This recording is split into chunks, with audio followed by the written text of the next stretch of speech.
UP के बाद पंजाब में भी एनडीए का कुनबा बढ़ना अब लगभग तय माना जा रहा है। पंजाब में अकाली दल और बीजेपी में गठबंधन लगभग तय हो गया है। दोनों पार्टियों के बीच सीट बंटवारे पर पेंच फंसा है। सीट बंटवारे का फॉर्मूला कुछ ही दिन में फाइनल हो सकता है। बीजेपी पंजाब में 6 लोकसभा सीट पर चुनाव लड़ना चाहती है। अकाली दल से लगातार बातचीत हो रही है और अकाली दल के साथ बीजेपी का जो ये गठबंधन है, ये देखिए लगभग तय माना जा रहा है। इससे पहले भी अकाली दल और बीजेपी साथ मिलकर चुनाव लड़े थे।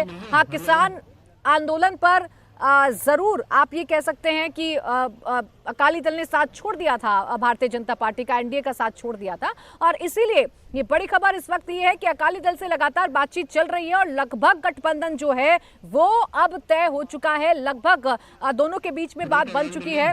बस सीट शेयरिंग की जो जानकारी है, जो सीट शेयरिंग का जो फॉर्मूला है, वो अभी तक तय नहीं हो पाया है। बीजेपी पंजाब में 6 लोकसभा सीटों पर चुनाव लड़ना चाहती है। पंजाब की अगर आप बात करेंगे तो पंजाब सबसे कमजोर कड़ी है भारतीय जनता पार्टी के लिए, और पंजाब में अगर बीजेपी को अपनी सीटें बढ़ानी है तो उसे मजबूत अलाई पार्टनर की जरूरत है, और वो अकाली दल से बेहतर कुछ नहीं हो सकता है। इसलिए लगातार अकाली दल से भी बातचीत भारतीय जनता पार्टी की चल रही है, और माना यह जा रहा है कि बीजेपी और अकाली दल के बीच में भी गठबंधन का फॉर्मूला लगभग तय हो गया है। सीट बंटवारे को लेकर अभी बातचीत चल रही है। कितनी सीटें किसको मिलेंगी ये जरूर देखने वाली बात होगी, लेकिन बीजेपी पंजाब में 6 लोकसभा सीटें हैं जिस पर चुनावी ताल ठोकना चाहती है, जिस पर अपने कैंडिडेट्स उतारना चाहती है।